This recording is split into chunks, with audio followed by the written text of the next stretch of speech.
Pourquoi avoir parlé et perpétuer quelque chose qui ne correspond en rien de particulier et très spécial? En tout cas, si c'est sur 40 ans de durée, pourquoi en faire une histoire juste en plein milieu de l'année, enfin milieu de l'année, non, mais le 15 Adar, le 15 Tishri, pardon. C'est pas facile à comprendre. Et je pense qu'en fait, c'est parce que les gens se trompent totalement sur ce que c'est Souka. Souka, c'est pas simplement rappeler les miracles dans le désert.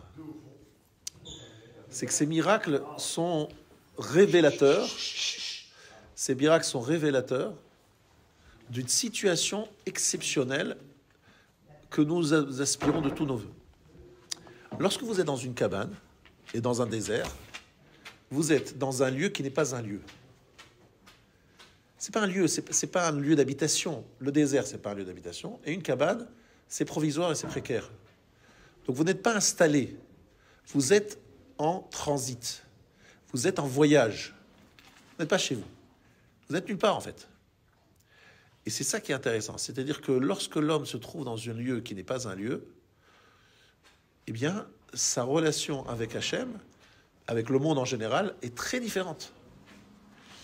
Parce que, qu'on le veuille ou non, notre maison, c'est un peu une partie de nous-mêmes. C'est notre maison, c'est notre lieu de confort, un lieu dans lequel on se sent.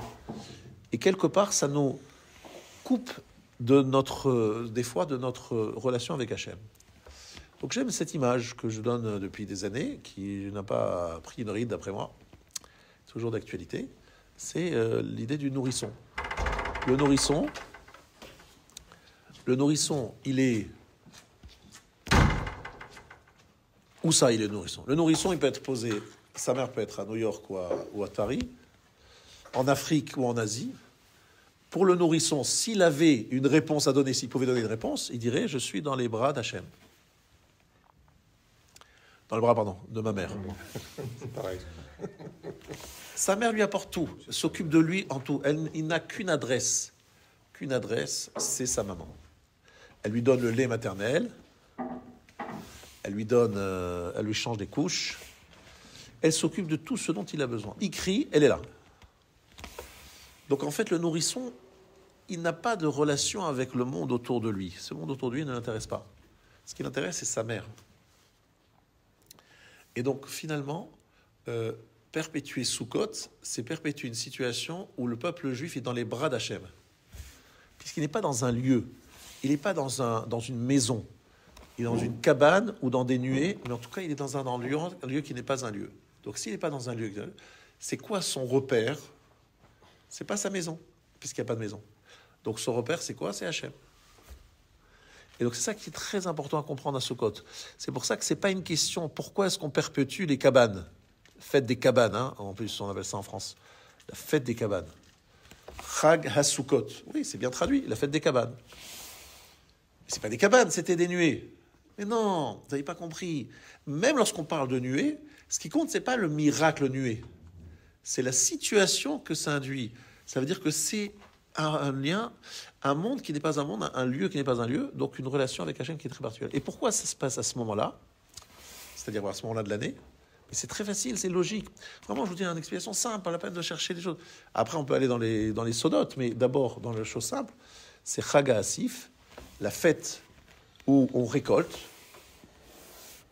Donc si on récolte, c'est un moment, évidemment, d'allégresse parce que, en fait, finalement, on voit les bénéfices de l'année. C'est un peu comme lorsque vous arrivez chez votre comptable et il dit, voilà, j'ai fait les comptes, on a enlevé les dépenses, on a regardé les recettes.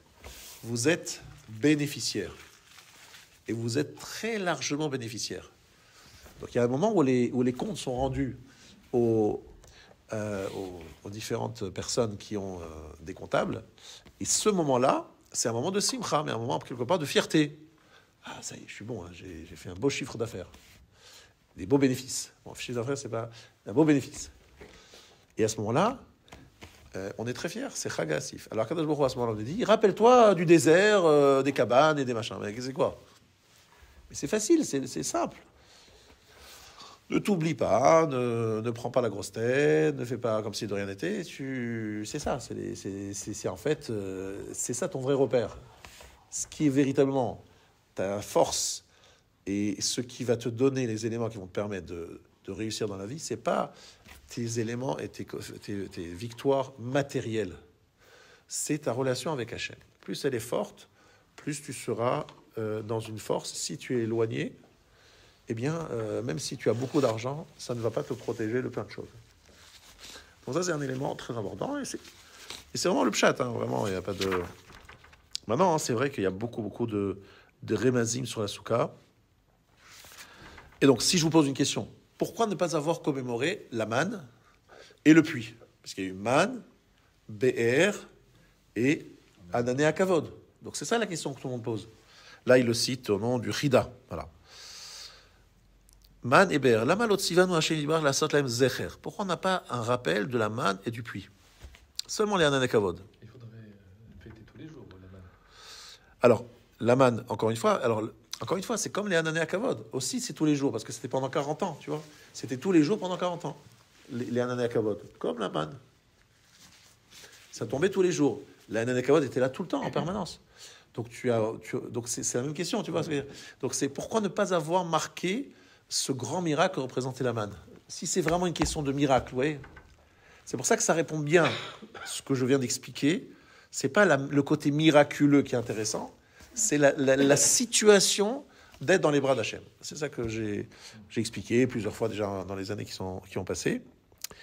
Et c'est pas ce que je voulais ici développer, parce que je l'ai déjà dit plusieurs fois. Avec la manne aussi, on est dans les bras d'Hachem. Man, c'est vraiment se nourrir directement, entre guillemets, d'une nourriture qui est très spirituelle. Très spirituelle. Et BR, évidemment, c'est un puits totalement miraculeux, puisqu'il se déplace dans le désert. Donc, Alors, première réponse, c'est celle que je viens de donner. Deuxième réponse, ici, au nom du Chida, c'est que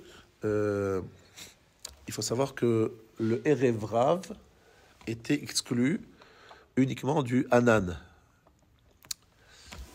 Et ça, c'est intéressant, c'est une yédia, une connaissance à avoir, c'est que le Erev Rav, la tourbe nombreuse traduit en français, ce sont des Égyptiens qui se sont convertis, mais c'était pas une bonne conversion parce qu'ils étaient impressionnés par les miracles.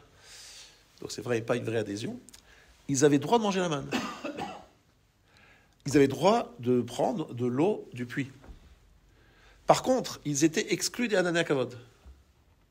Ça, c'est un élément intéressant. Ça veut dire que ce qui fait notre spécificité, la chiba, l'amour qu'Hachem porte à son peuple, était matérialisé par les Anané à Kavod, par les nuées. Moins par la manne et par le puits, qui était commun au Erev Rav. Comprenez? Donc ça, c'est un élément intéressant. Et donc, on va surtout commémorer l'amour. Le fait qu'Hachem nous a donné, c'est pas tellement le miracle qu'il y a là-dedans, mais l'amour qui se dégage par, encore une fois, la manne et le puits. C'est quoi? C'est manger et boire. C'est vital. C'est vital. Maintenant, il y a aujourd'hui des gens qui habitent dans le désert. À ma connaissance, ils ne sont pas tous des Anané à Kavod. Ils vivent dans le désert. Les Bédouins, par exemple, ils vivent dans le désert. Ils n'ont pas de nuées. Et pourtant, ils s'en sortent. Ça veut dire qu'on peut vivre sans les nuées. Mais on ne peut pas vivre sans manger et sans boire. Donc ça veut dire que les Anané Kavod, c'est un cadeau qui montre l'amour d'Hachem pour nous, puisqu'il nous donne quelque chose qui va au-delà de ce qu'il doit, entre guillemets, pour nous tout simplement nous permettre de survivre. C'est de la survie, la manne et le puits. Alors qu'Anané Kavod, c'est du confort, du luxe. Et c'est une façon de dire « je vous aime ». On est d'accord? Donc tout cela, ce sont des explications, je trouve, assez proches du pshat.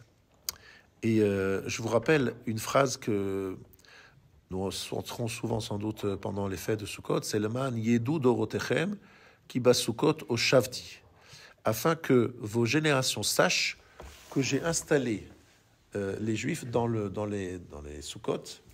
Donc yedou, c'est une lachon yedia. Et yedia, c'est la connaissance. C'est une proximité, voire amoureuse. À tel point, c'est une proximité qui est forte, intime. Ça veut dire qu'Akadosh Baruch Hu veut qu'on sache combien il nous a aimés. Voilà. Sachez qu'il y a une yédia. C'est-à-dire que je voulais être proche de vous. Je voulais vous exprimer mon amour. C'est ça qu'Hachem écrit dans le verset. Le man yedou dorotechem. Et à quoi ça m'apporte de savoir qu'Hachem, il m'a aimé, il nous a aimés en sortant d'Égypte? Ben, c'est très simple. C'est que là, on vient de sortir de Kippour. Donc on est en bonne position. N'est-ce pas? On s'est purifié. On a fait des efforts pendant ce mois d'Elul et ce début du mois de Tishri, Yamim Noraim. Eh bien, ces efforts-là, Akadosh Baruch Hu veut montrer qu'il nous récompense et qu'il nous montre son amour en nous invitant dans sa maison et dans son lieu privé, etc. Et jusque-là, c'est des choses faciles à comprendre et c'est vraiment le pshat. Je ne vais pas dans quelque chose de plus compliqué que ça. Maintenant, il faut savoir autre chose, c'est que la manne et le puits, toujours le Bnei Issachar, sont venus suite à des plaintes. Les Juifs se sont plaints. Et lorsqu'ils se sont plaints, Akadosh Baruch Hu leur a répondu par la manne et par le puits. Alors que les Hanané Kavod ne sont pas venus à cause des plaintes. Ils ne sont pas plaints, les Juifs. Donc, comme ce n'est pas le fruit d'une plainte et d'une réclamation, ça a une valeur particulière. Et donc, c'est pour ça qu'on le commémore à Sukkot. Et autre chose qui est connue, que j'ai dit plusieurs fois aussi, c'est le Gaon de Vilna, qui dit qu'en fait, les Hanané Akavot, ce n'est pas leur venue que nous marquons, mais c'est leur retour. Et j'explique, comme on l'a cité chaque année, après la faute du Vaudor, les nuées seraient parties. Elles seraient revenues le 15 Tishri. Pourquoi le 15 Tishri? Parce que Moshe descend avec la deuxième table à Yom Kippour, qu'après il fait un appel pour la construction du tabernacle pendant les jours qui suivent. Donc le 11, le 12, le 13, ils apportent leurs offrandes. Et puis on commence à construire le tabernacle le 15, c'est-à-dire le jour de Sukkot. Et ce jour-là, en commençant à construire le Mishkan, les Hanané Akavod reviennent, parce que construire le Mishkan, ça veut dire qu'Hachem va s'installer parmi nous, et donc qu'il a totalement effacé la faute du Vaudor. Sinon, il ne pourrait pas s'installer parmi nous. D'accord? Donc c'est ça le message très intéressant. C'est pas l'arrivée des nuées, c'est pas leur existence, c'est leur retour. Et donc c'est lié intimement à Yom Kippour. Il y a d'autres réponses que je vais citer aujourd'hui encore. Il y en a une qui me tient à cœur, c'est celle qui est très facile aussi à comprendre. Vous savez tous que la manne, elle nous a été donnée par le mérite de Moshe Rabbeinu. Le puits par le mérite de Myriam. Donc vous savez tous très bien que les Hanané Akavod est nué Aaron. Or justement, Aaron a été le personnage central de Yom Kippour. Il est rentré dans le Kodesh HaKodashim. Alors, et de la faute du Vaudor également. Et donc, lorsque lui, Aaron, il a obtenu le pardon total, entre guillemets, c'est pas Aaron, parce que c'est Moshe, on sait bien que Yom Kippour, c'est quand même un bel assemblage de deux grands frères, de deux frères, Moshe et Aaron. Moshe, qui amène les Luchot, les deuxièmes tables, et Aaron, qui rentre dans le Kodesh HaKodashim. Ouais, c'est ça, ces deux images qu'il faut garder. Donc, ça veut dire, lorsqu'on veut savoir par quel mérite nous avons un jour comme celui de Yom Kippour, c'est Moshe et Aaron. Moshe qui donne les deuxième table, qui les obtient, qui les arrache, on peut dire même. Mais finalement, Hachem accepte de redonner les louchot. C'est un vrai cadeau. Le peuple juif est méritant. Mais il y a Aaron. Il y a Aaron qui, surtout lui, est rentré dans le Kodesh HaKodashim, a obtenu le pardon divin. Et ça, c'est toutes les générations. Moshe, c'est que la première fois, lorsqu'il a descendu la première table. Mais Aaron, c'est chaque année qu'il est ses descendants qui rentrent dans le Kodesh HaKodashim. Ce face-à-face entre Aaron et la Shekhinah dans le Kodesh HaKodashim, ce lieu très discret, eh bien, il s'élargit à l'ensemble du peuple juif sous la forme de la Souka. C'est que la Souka, c'est comme un Kodesh HaKodashim, c'est-à-dire un lieu d'intimité entre Hachem et nous, qui est offert à toute personne qui désire rentrer dans la Souka. Et d'ailleurs, c'est pas évident de faire entrer un goy dans la Souka. C'est pas évident. Il faut le savoir, c'est pas évident. Même encore une fois, c'est pas strictement interdit, mais c'est pas évident. Pourquoi? Parce que c'est un peu un lieu d'intimité entre Hachem et nous, et on veut rester entre nous et lui. Mais on savait très bien qu'il y a des serveurs, on sait très bien qu'il va y avoir toutes sortes de personnes qui vont...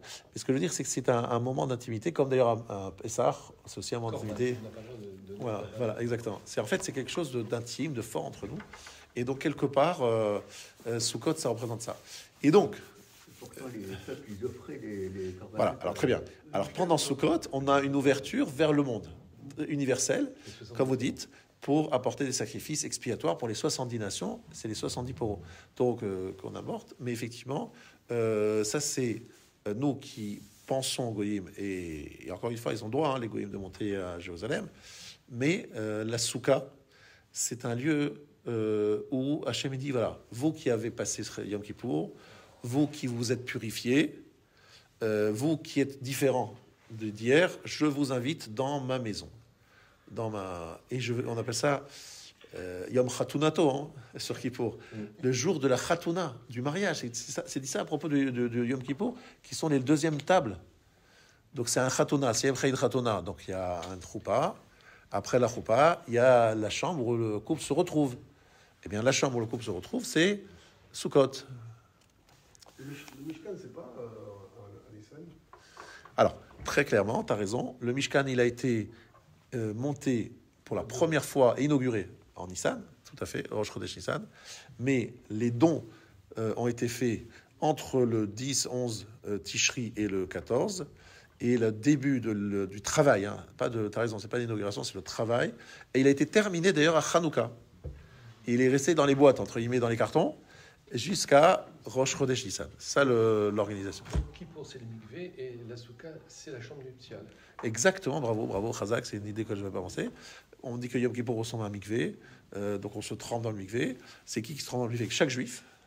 Et puis Akadosh Baruch dit, maintenant que vous êtes allé au mikvé, on se retrouve au mariage, dans la chambre.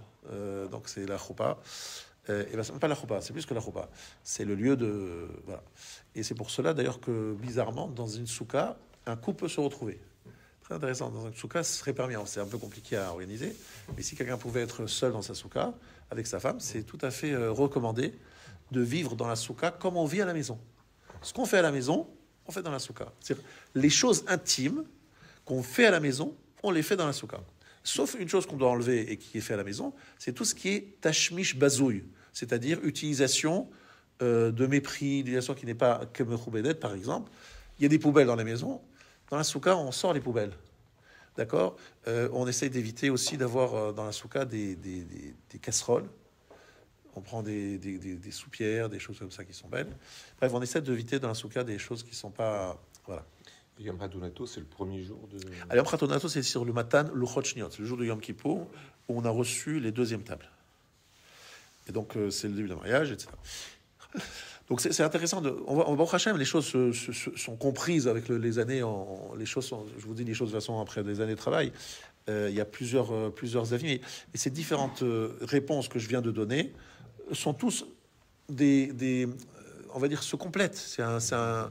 Elles sont liées, intimement liées, et elles se complètent. Après, évidemment, vous le savez tous que maintenant, aujourd'hui, les gens savent tous la Kabbalah, ils connaissent tous les éléments de Kabbalah, que la notion de Souka, le Harizal dit que ça s'appelle le Or Makif. Alors, moi, j'ai toujours peur de ces mots qu'on ne comprend pas, qu'on utilise à autant...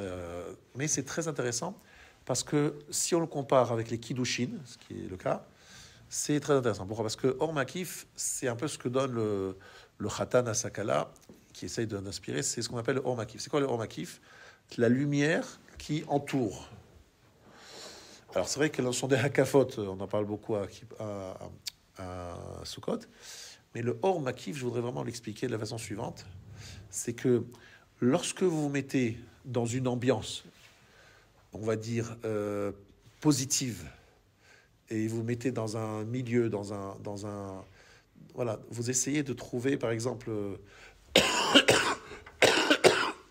vous mettez votre fils à la yeshiva. Qu'est-ce que vous faites en faisant ça? Vous dites, j'aimerais que tu fréquentes un certain genre de personnes, je voudrais que tu sois entouré par des sfarim, par des gens qui étudient, des gens qui veulent progresser, etc. Tu dis, je veux donner un or makif, c'est-à-dire une fréquentation qui soit de nature à faire une épulation positive, en tout cas dans ma façon de voir les choses. Donc même si quelqu'un n'est pas très motivé au départ, le fait d'être dans un entourage, il va rentrer dans une logique et dans un... On est d'accord? J'appelle ça, ça c'est le or makif. Lorsqu'il s'agit par exemple d'une jeune fille, elle se marie, son mari est censé, entre guillemets, lui donner un or makif, c'est-à-dire que cette femme, nouvelle femme, elle vient de se marier, elle attend de son mari que son mari l'oriente, et comme nous, on pense à ça, l'oriente dans le chemin de la Torah, des mitzvot, l'oriente dans le chemin du Derech Eretz, etc. Donc elle attend d'avoir un mari qui soit porteur d'un idéal, porteur d'un projet et d'une spiritualité. Et donc c'est ce qu'on appelle le Or Makif, c'est son Or Makif à elle.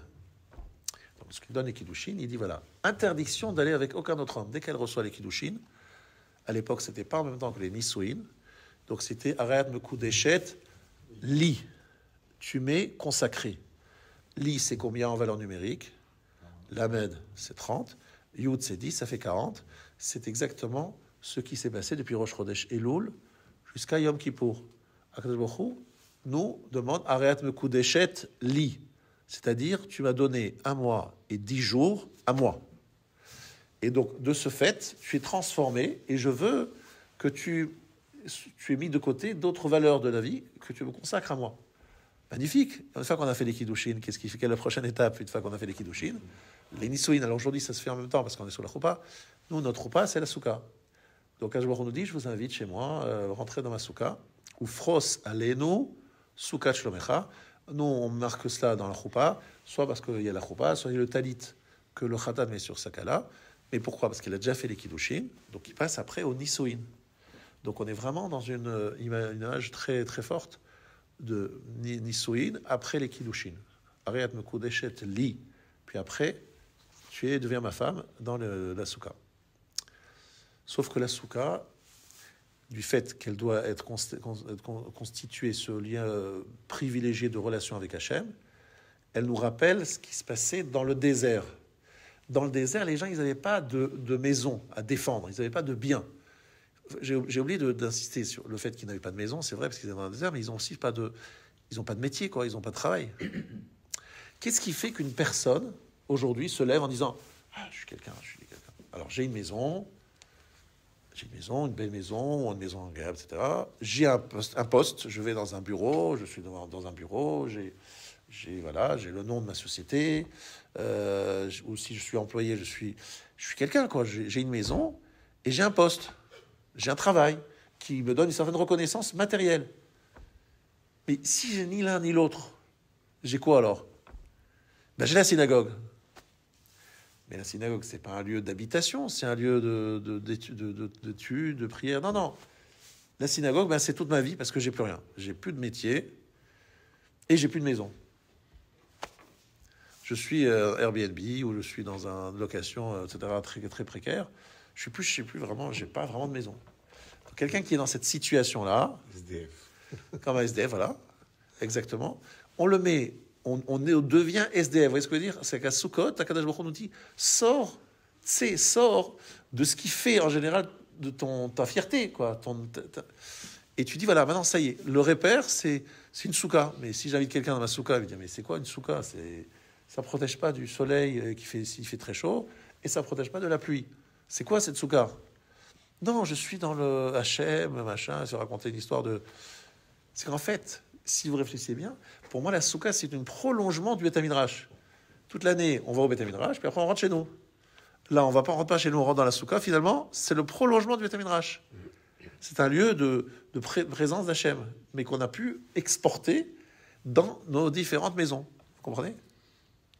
Et c'est ça qui est extraordinaire de voir ça. C'est que, alors, on appelle ça Or Makif, parce que la souka nous entoure.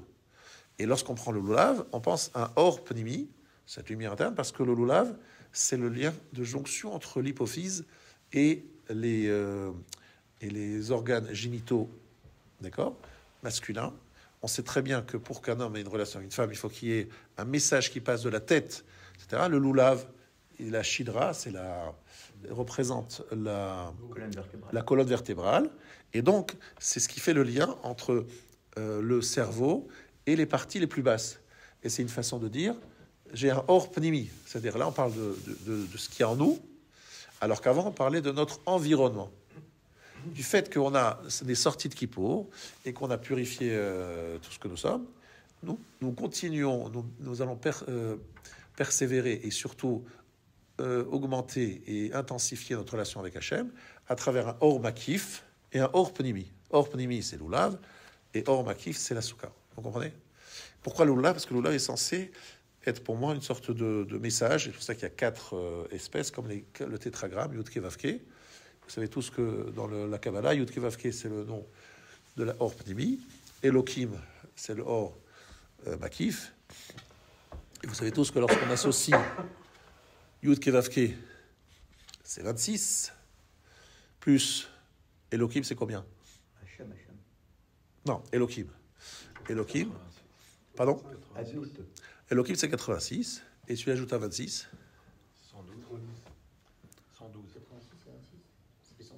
112, d'accord, ça c'est Elohim.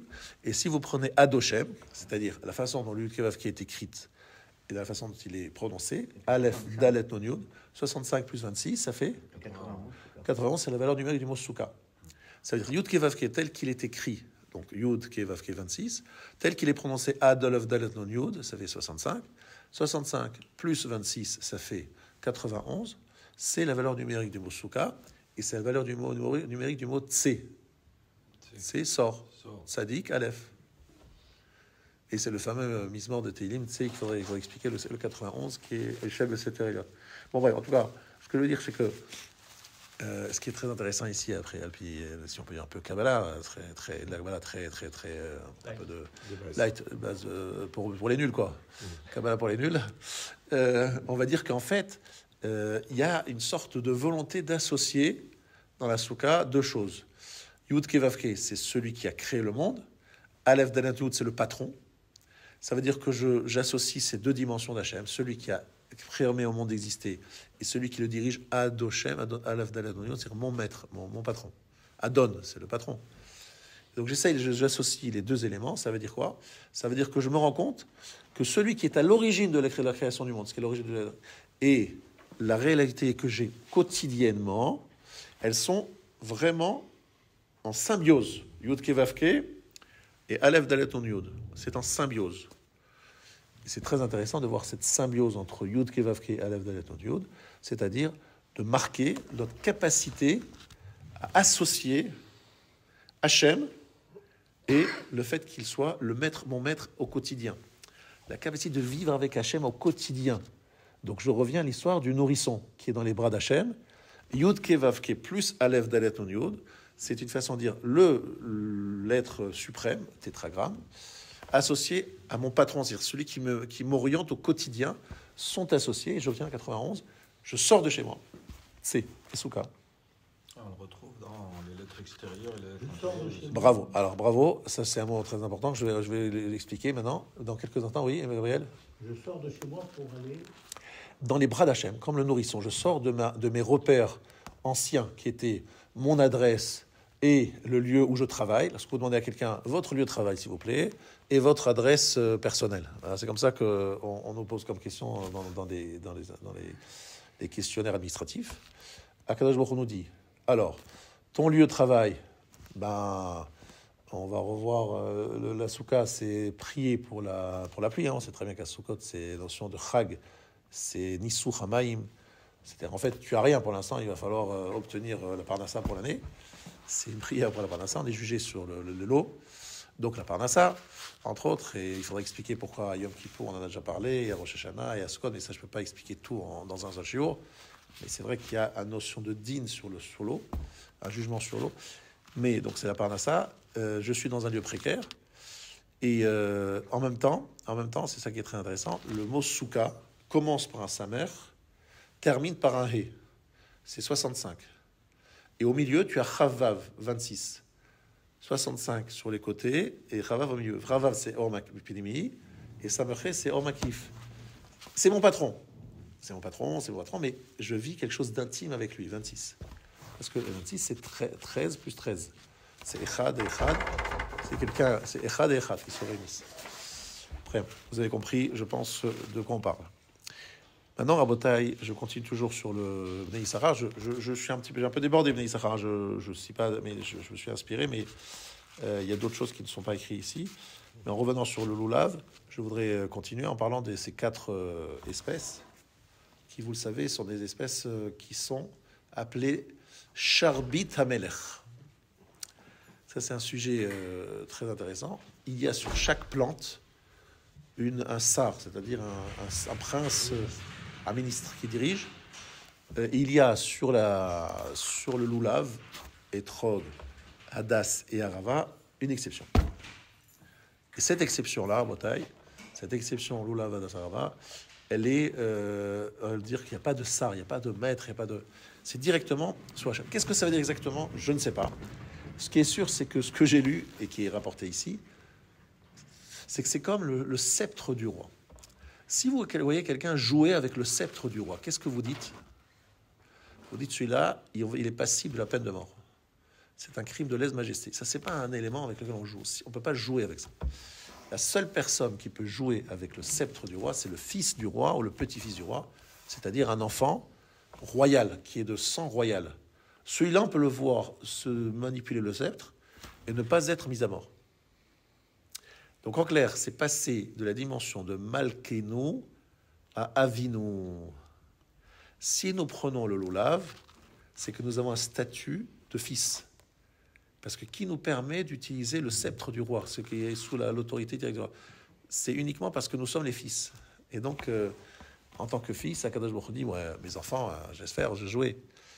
Mais si nous sommes dans une dimension du sceptre du roi, donc quelque chose qui est royal, toute personne autre qui utilise le sceptre du roi, eh bien, il est passible de la peine de mort. C'est un crime de lèse-majesté. Donc c'est encore une fois un signe de notre proximité avec Akadosh Baruch Hu. Je comprends votre perplexité, qui est aussi la mienne. Pourquoi juste ces 4 espèces? Ça veut dire qu'il n'y a pas de sar. Ça paraît quand même bizarre. Mais j'ai devant moi, par exemple, des hadassim, des beaux hadassim d'ailleurs, qui sont meshulashim. À chaque étape, chaque étage, il doit y avoir 3 feuilles. Ce qu'on appelle hadas meshulash. La harava, elle est cachère avec beaucoup moins d'exigences, c'est plus facilement. Il n'y a pas de 2 ou il n'y a pas de... Vous avez le loulav et vous avez le hétrog. Prendre l'exemple du hadas, 3 branches et à chaque fois 3 à chaque niveau. Et vous comprenez ce qu'on veut dire? La Kadosh Baruch Hu veut dire que le hadas représente la résolution de thèse, antithèse, synthèse, c'est-à-dire Avraham, Yitzhak et Yaakov. Ça veut dire évidemment Chesed, Gevura et Tiferet. Il y a des rébazim dans chacun de ces fruits ou de ces plantes. Pourquoi juste celle-là et pas d'autres? Je ne sais pas vraiment plus. Ce que je sais juste, c'est que ce qui est écrit dans ce livre, c'est qu'ils sont Charbito Shel Melech, c'est-à-dire littéralement le sceptre du roi, et il montre et il révèle notre rôle, notre liaison très particulière avec Akadosh Baruch Hu. Il faut savoir que Sukkot, si on voulait le résumer en un mot, c'est le man yed'u dorotechem. Il y a une notion de yedia, c'est-à-dire de proximité absolument incroyable à Sukkot qui nous remplit de joie. Parce que souvent, malheureusement, il y a des gens qui essayent de se rendre quitte de la soukha. C'est-à-dire, voilà, Monsieur Rabbin, je suis quitte. Je dis, mais t'as pas compris. Si demain je t'invite à un dîner royal avec le roi d'Angleterre en disant, tu es invité dans les appartements privés, tu peux visiter le palais, tu rentres dans des endroits où le public ne peut pas rentrer, et tu es en direct, c'est lui le repas cachère, mais il va t'inviter chez lui. Tu vas pas dire, est-ce que je suis quitte? Tu vas dire, combien de temps je peux rester? Est-ce que je peux rester encore? Je veux rester dans l'intimité du roi. Et c'est ça la différence. C'est que Sukkot, ce n'est pas un lieu dont on veut fuir. C'est un lieu dans lequel, justement, on veut rester. On apprécie à chaque instant notre joie d'avoir ce mérite d'être dans un endroit pareil. Vous comprenez? C'est ça qu'il faut comprendre. Et ça, je pense que c'est nécessaire de le rappeler, de nous le rappeler à tous. C'est que Sukkot, c'est pas un lieu dans la Soukha, il ne faut pas en fuir. Il faut y rester, mais il faut juste faire attention un peu plus qu'ailleurs. C'est un peu comme Eretz Israël ou comme l'endroit de Beth Amikdash. Il ne faut pas dire n'importe quoi. Alors on peut parler, on peut raconter notre vie, notre histoire, mais il faut faire attention, pas de la shonara, pas de richilo, etc. Tout ce qui est interdit, c'est interdit partout, mais c'est un peu plus interdit dans la soukha. C'est encore plus grave dans la soukha parce que c'est un lieu kadosh. Une dernière idée, et après je vous libère pour le travail important que vous avez pour la préparation de la fête. Je vous rappelle qu'il y a ce qu'on appelle la mitzvah de Eged. Eged, ça veut dire liaison des espèces. Donc c'est très spécial, il y a 3 en même temps, et 4e qui est un peu à l'extérieur, et qu'il faut relier, qu'il faut rapprocher les 3 autres, Donc le message est très simple. Le hétrog, c'est l'idéal, c'est le fruit magnifique, c'est le tzaddik, Gamon. Les trois autres, ils ont chacun une carence, voire deux carences. Ça dépend de la rava, elle est encore plus loin. Et on essaye de relier le hétrog aux autres. Ça veut dire quoi? C'est d'essayer de faire en sorte qu'il y ait ici 4 espèces ensemble. Agouda achat. Agouda achat. Ah, mais ça rappelle quelque chose, Agouda achat. On en a parlé à Rosh Hashanah et à Kippour. Agouda achat, Eged, oula, c'est quoi cette histoire? Alors évidemment, vous le savez tous, que les éléments qui sont dans les 4 espèces représentent des juifs différents, avec un niveau spirituel différent, et la capacité de les réunir, c'est ce que représente le loulav. En plus, la souka, c'est un lieu où les différences sociales, qui sont liées souvent au lieu d'habitation, moi j'habite à Neuilly, ou dans le 16e, et toi tu habites à Belleville. C'est pas le même statut social, parce que, voilà, c'est pas fréquenté de la même façon, et les qualités des appartements, etc., sont pas les mêmes. Harry Soukot, n'importe qui peut rentrer dans n'importe quel souka. Encore une fois, on n'a pas le droit de rentrer n'importe comment, etc., mais la souka, a priori, c'est un lieu où on est tous à la même enseigne. Et ce qui est incroyable dans la souka, c'est que, franchement, ça vaut pas grand-chose. Encore une fois, le srach, on peut le faire avec des choses qui valent des clopinettes. Et donc, c'est quelque chose qui est très, on va dire, pour l'égalité sociale, c'est parfait. Et en fait, l'idée, c'est quoi? C'est de dire qu'en fait, ce qui fait, entre guillemets, les différences entre les hommes en termes de matériel, et ce qui fait la différence en termes spirituels, doit être aplani. La souka, c'est les différences matérielles qui sont complètement détruites. On est tous dans une cabane, tous dans un lieu précaire, tous sous un toit de feuilles et de machins. Donc ça, c'est la première chose. Puis après, le loulav, c'est réunir des juifs avec des attirances spirituelles ou des niveaux spirituels différents. En fait, on dit, venez tout le monde, on est tous ensemble. Matériellement, on a cassé toutes ces différences. Et spirituellement aussi.